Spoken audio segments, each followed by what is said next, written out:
नमस्कार दोस्तों, स्वागत है आपका मेरे चैनल अतुल्य ज्ञान में। और आज हम बात करने वाले हैं एसएससी सीजीएल 2020 के टियर 1 एग्ज़ाम की। तो दोस्तों, जिस तरह के अभी हालात चल रहे हैं हमारे देश में, तो बहुत चांसेस हैं कि आपका जो एग्ज़ाम है एसएससी सीजीएल 2020 का टियर 1 का कुछ दिन पोस्टपोन हो जाएगा। तो जो एग्ज़ाम पहले शेड्यूल्ड था मई 29 को, वो I guess June last week तक पोस्टपोन हो जाएगा। और जिन लोगों की तैयारी अब तक बिल्कुल भी नहीं हुई है, उन लोगों के पास भी अभी एक सिग्निफिकेंट अमाउंट ऑफ टाइम है कि वो एक कंसिडरेबल स्कोर अटेन कर पाएँ। मेरा जो ये वीडियो है वो खास करके उन एस्पिरेंट्स के लिए है जिनकी तैयारी अभी तक बहुत कम या फिर बिल्कुल नहीं हुई है। सो ये स्ट्रैटेजी है मेरी, जो कि मैंने फॉलो की थी मेरी प्रिपरेशन के टाइम पे। मेरे बारे में थोड़ा बहुत। मैं एक माइनिंग इंजीनियर हूँ 2016 बैच से, और एसएससी सीजीएल के मैंने अब तक 2 अटेम्प्ट्स दिए हैं। एक पहला दिया था मैंने 2018 में, जिसमें कि मैं टियर 2 में क्वांट में अच्छा स्कोर नहीं कर पाया था। और फिर मैंने दिया 2019 का अटेम्प्ट, जिसके रिज़ल्ट का मैं अभी वेट कर रहा हूँ। और बताना चाहूँगा कि मैं एक फुल टाइम जॉब में हूँ। I work 8 to 6 days a week, और मैंने तैयारी उसी के साथ में की है। तो मेरी स्ट्रैटेजी उन लोगों के लिए बहुत हेल्पफुल है जिनके पास में बहुत कम टाइम है या जो जॉब में है, उन लोगों के लिए। तो शुरू करते हैं मेरी स्ट्रैटेजी।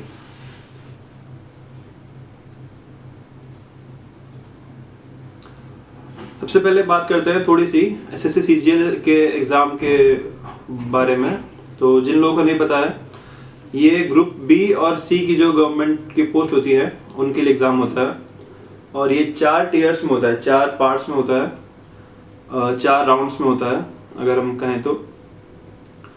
और आज हम बात करेंगे सिर्फ और सिर्फ टियर 1 की। टियर 1 की अगर अपन बात करें तो टियर 1 जो होता है उसमें 200 मार्क्स के 100 क्वेश्चंस होते हैं, 2 मार्क्स ईच। और ये जो पेपर है वो 4 सेक्शंस में डिवाइडेड होता है, नेमली क्वांटिटेटिव एप्टीट्यूड, आपका रीजनिंग, इंग्लिश और जनरल अवेयरनेस। ठीक है। और इसमें एक नेगेटिव मार्किंग भी है, 0.5 मार्क्स पर रॉन्ग आंसर। ठीक है।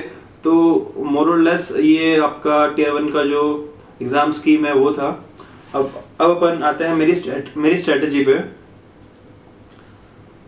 सबसे पहले अगर अपन बात करें तो जो मेरी क्वांट की स्ट्रेटजी थी उसकी बात करते हैं। तो क्वांट को हम बेसिकली डिवाइड कर पाएंगे 2 पार्ट्स में, अरिथमेटिक और एडवांस्ड मैथ्स। ठीक है। तो अरिथमेटिक के लिए मैं सजेस्ट करना चाहूँगा आपको राकेश यादव क्लास नोट्स जो बुक है वो। उसमें काफ़ी बेसिक लेवल से आपको एक्सप्लेन किया गया है सब कुछ। और बुक से पढ़ने का एक जो फ़ायदा होता है वो ये है कि आप कम टाइम में बहुत सारे प्रैक्टिस आप कर पाते हो और काफ़ी सारा कंटेंट आप देख सकते हो। वीडियो आपका बहुत टाइम ले लेता है और आपकी प्रैक्टिस बहुत कम हो पाती है। तो इसीलिए मैं आपको रिकमेंड कर रहा हूँ ये बुक। और जहाँ तक सवाल है अरिथमेटिक का, इस बुक से आप सारी अरिथमेटिक सॉल्व कर पाएंगे एसएससी सीजीएल टियर 1 के लेवल की। अगर आपको कहीं भी कोई दिक्कत आती है तो YouTube पर कुछ चैनल्स ने इस बुक को क्वेश्चन बाय क्वेश्चन पूरा सॉल्व किया है। ठीक है। अब हम आते हैं एडवांस्ड मैथ्स पे। वैसे तो आप राकेश यादव क्लास नोट से भी एडवांस मैथ्स पूरा कर सकते हैं, लेकिन एडवांस मैथ्स में कुछ ट्रिक्स होती हैं और कुछ फॉर्मूले होते हैं जो इजीली समझना इतना आसान नहीं होता। तो हमें वहाँ थोड़ी गाइडेंस चाहिए होती है। गाइडेंस के लिए यूट्यूब पे अभिनय शर्मा सर ने पूरे लेक्चर्स दिए हैं हर एक टॉपिक पे। सो इसीलिए मैं ये दूसरी बुक आपको रेकमेंड कर रहा हूँ।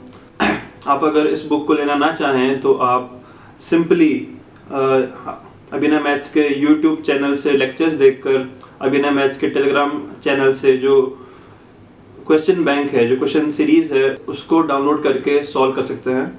उससे अपना काम हो जाना चाहिए। इन 2 बुक्स के बाद you can straight away go to mocks और मैथ्स की स्ट्रेटेजी, मैथ्स की प्रिपरेशन आपकी पूरी हो जाएगी। मैथ्स के बाद मैं आता हूँ रीजनिंग पे। रीजनिंग में आपको एज सच कोई स्पेसिफिक बुक पढ़ने की ज़रूरत नहीं है, ना ही कोई लेक्चर्स को आपको फॉलो करना है। आप अगर सिंपली आपके प्रीवियस ईयर के जो क्वेश्चंस हैं वो आपने सॉल्व कर लिए, उससे अपना काम हो जाएगा। और आप जब मॉक टेस्ट देंगे रीजनिंग के, तो आपको एक आइडिया हो जाएगा कि आप किस टॉपिक में वीक है। तो हमको सिर्फ वही टॉपिक्स पढ़ने होते हैं। नॉर्मली 2 या 3 टॉपिक्स ऐसे होते हैं जिसमें हम वीक होते हैं। तो उसके लिए जो मुझे सही लगा एक सोर्स, वो है यूट्यूब पे वाईफाई स्टडी का चैनल। वाईफाई स्टडी ने हर एक टॉपिक पे डिटेल्ड वीडियोस अपलोड किए हैं और उसमें आपका पूरा सिलेबस कवर हो जाएगा। इसके बाद मॉक टेस्ट अपन दे सकते हैं। ये था रीजनिंग का। अब अपन आते हैं इंग्लिश पे। इंग्लिश में थोड़ा सा एक बात है जो मैं कहना चाहूँगा कि अगर आपकी ग्रामर पे कमांड पहले से अच्छी है, आप स्कूल टाइम से अगर इंग्लिश में अच्छे हैं, तो आपको इंग्लिश पढ़ने की बिल्कुल ज़रूरत नहीं है, टियर 1 के लिए तो एटलीस्ट। और अगर ऐसा नहीं है तो कोई बात नहीं, आपको इसमें थोड़ा सा टाइम देना पड़ेगा और आपकी इंग्लिश स्ट्रांग हो जाएगी। इंग्लिश को हम लोग एक बार बांट लेते हैं 2 पार्ट्स में, ग्रामर और वोकेबुलरी। ग्रामर के लिए आप बहुत सारी बुक्स हैं, जैसे कि रेनन मार्टिन, तो जो काफ़ी अच्छी बुक है, उसको अगर आप पढ़ सकते हैं तो वो बहुत ही अच्छा एक रिसोर्स है आपके लिए। लेकिन आपको वो बुक पहली बार में समझ ना आए, इसके लिए मैं आपको रिकमेंड करना चाहूँगा नीतू सिंह मैम की प्लिंथ टू पैरामाउंट बुक, जो कि काफ़ी अच्छी है। ये बुक 2 वॉल्यूम्स में है, वॉल्यूम 1 और 2। लेकिन आप अगर इनिशियली वॉल्यूम 1 भी ले आते हैं तो दैट वुड सफाइज। और अगर वो बुक नहीं आप लेना चाह रहे हैं तो एक बुक है मिरर ऑफ कॉमन एरर्स, जिसमें कि सेंटेंस करेक्शन और ग्रामर के कुछ पार्ट्स हैं जो कि काफ़ी अच्छे से एक्सप्लेन्ड है, रूल बाय रूल। वो भी काफ़ी हेल्पफुल बुक है। तो ये तो हुआ ग्रामर का पोर्शन। अब हम बात करते हैं वोकैब की। वोकेबुलरी में आता है आपका 1 word substitutions, idioms, phrases, synonyms, antonyms, बस यही। तो इसमें से तो इसके लिए आपको क्या करना है कि इंटरनेट पे प्रीवियस ईयर के जो क्वेश्चंस है इन टॉपिक से रिलेटेड, वो आपको पढ़ने हैं और उससे आपकी पूरी वोकैब का सिलेबस कवर हो जाएगा। और सिनोनिम्स और एंटोनिम्स के लिए या फिर वर्ड मीनिंग्स के लिए आपको अगर स्पेसिफिकली आपको कुछ टारगेट करना है, तो उसके लिए मैं आपको सजेस्ट करना चाहूँगा एक फ्लैश कार्ड ऐप जिसका नाम है क्विजलेट। क्विजलेट पे मैं एक सेपरेट वीडियो ले आऊँगा आने वाले टाइम में। और इंग्लिश में मेनली प्रैक्टिस ही है जो आपको अच्छा स्कोर लाने में हेल्प कर सकती है। याद रखिए, ग्रामर आपको रूल्स याद करने से नहीं आएगी, practice has to be a major part of your preparation. ठीक है। सो लास्ट सेक्शन है जनरल अवेयरनेस, जिसको हम जीए भी बोलते हैं। जीए में जो सिलेबस है वो काफ़ी वास्ट है और काफ़ी टाइम टेकिंग है और इतना स्कोरिंग नहीं है। तो हम लोग क्या करने वाले हैं कि हम कुछ टॉपिक्स को छोड़ देंगे, जैसे कि हिस्ट्री, जियोग्राफी और आप चाहें तो इकोनॉमिक्स भी। इनका सिलेबस बहुत वास्ट है और इनसे कम क्वेश्चंस फॉर्म होते हैं। ठीक है। तो अब जो मेजर पार्ट रहा अपना वो है पॉलिटी, साइंस, करंट अफेयर्स और स्टैटिक जीके। सबसे पहले हम बात करते हैं कुछ रिसोर्सेज की, जो आपकी स्क्रीन पे अभी डिस्प्ले हो रही होंगी। उनमें से जो मेरा फेवरेट है वो था अंडर 24/7 का जीए कैप्सूल। उसमें काफ़ी सिलेबस कवर हो गया था। तो आपकी जो पॉलिटी, साइंस और जो स्टैटिक जीके है वो आप उससे कीजिए, कवर हो जाएगा पूरा। अब जो पार्ट रहता है वो है करंट अफेयर्स। करंट अफेयर्स के लिए मैंने फॉलो किया था यूट्यूब को, यूट्यूब पे कुछ चैनल्स हैं जैसे study IQ, WiFi study, even coaching centre, इन एजुकेटर्स ने मंथली करंट अफेयर्स अपलोड किए थे फॉर द पास्ट 6 मंथ्स, और उतने काफ़ी होते हैं आपको एक डिसेंट स्कोर लाने के लिए।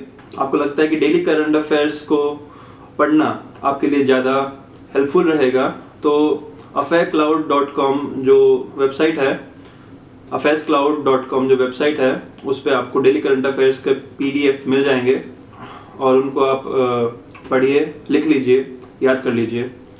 और this sums up the entire syllabus of general awareness. Entire तो नहीं कहूँगा, लेकिन जो मेजर पोर्शन है जो कि अराउंड मोर देन 30 मार्क्स का है वो। ठीक है, तो अब ये तो वो हुआ हमारा सिलेबस। अब हम आते हैं हमारे टाइम टेबल पे। टाइम टेबल तो सभी को पता है कि क्या होता है। हम सब ने लाइफ में कभी ना कभी टाइम टेबल बनाया होगा।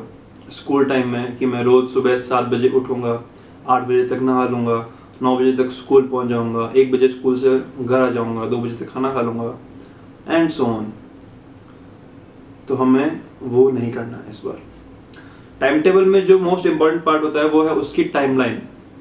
टाइमलाइन जो है हमारी, आपको उसके अंदर अपने पूरे सिलेबस को इस तरह से फिट करना है कि आपके पास में मॉक टेस्ट के लिए टाइम रहे और रिवीजन के लिए भी पूरा टाइम रहे। ठीक है, तो टाइमलाइन में क्या कीजिए आप कि आपका जो पूरा स्पैन है अराउंड 50 डेज का, उसको आप बांट लीजिए वीक्स में या फिर 5 डेज के एक ग्रुप में, और उसमें आपका जो सिलेबस है उसको फिट कीजिए। ठीक है, स्टेप बाय स्टेप। एग्जाम्पल के तौर पे फर्स्ट वीक के एंड तक आपके मैथ्स के 2 टॉपिक, इंग्लिश का 1 टॉपिक, एक रीजनिंग का टॉपिक हो चुका होगा। सिमिलरली वीक 2 के एंड का एक टारगेट ले लीजिए। तो आपको हर वीक के एंड तक का टारगेट लेना है और ट्राई कीजिए कि हर एक वीक या एक 5 डे ग्रुप में आप एक मॉक टेस्ट ज़रूर दें, और हर एक वीक में या हर एक 5 डे ग्रुप में एक बार रिवीजन ज़रूर हो आपका। ठीक है, ये थी। और एक टिप मेरी तरफ से कि GA का जो पार्ट है उसको आप लास्ट के लिए छोड़ दीजिए। अभी आप मैथ्स और इंग्लिश पे ज़्यादा फोकस कीजिए। GA आप अगर लास्ट में 2 या 2.5 वीक्स भी अगर आप पढ़ते हैं तो पूरा सिलेबस कवर हो जाएगा जो हमने बात की है। और अगर आपने स्टार्टिंग से शुरू किया तो काफ़ी टाइम वो लेगा आपका, और उससे काफ़ी कम इम्पैक्ट पड़ने वाला है आपके स्कोर पे, इसलिए। ठीक है, तो ये थी मेरी स्ट्रेटजी और आपके लिए कुछ हेल्पफुल टिप्स, और आशा है कि आपको मेरा वीडियो अच्छा लगा होगा। अच्छा लगा है तो प्लीज़ इसको लाइक कीजिए, चैनल को सब्सक्राइब कीजिए, और आपके जो भी डाउट्स हैं, जो भी क्वेरीज है, वो मुझे लिख भेजिए। मेरा जो कॉन्टैक्ट डिटेल्स है वो ये है। सभी को ऑल द बेस्ट, और स्टे होम, स्टे सेफ।